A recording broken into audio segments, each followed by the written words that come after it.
दोस्तों आज हम बात करेंगे अलग अलग पासपोर्ट साइज फ़ोटो को ज्वाइंट फ़ोटो कैसे बनाएं। जैसे कि मेरे को कस्टमर ने ज्वाइंट फ़ोटो दिया बस लेकिन उस पर मोहर है, ठीक है। तो मैंने बोला आप अपना दूसरा फ़ोटो दे दो, मैं ज्वाइंट करके आपको बना करके दे दूंगा।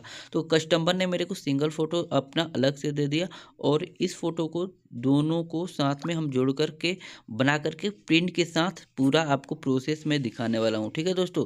तो आप लोग वीडियो को पूरा देखना क्योंकि इसमें आपको सब कुछ देखने को मिलेगा। लास्ट तक बने रहना और हाँ, चैनल पे नए हो तो सब्सक्राइब वगैरह कर देना।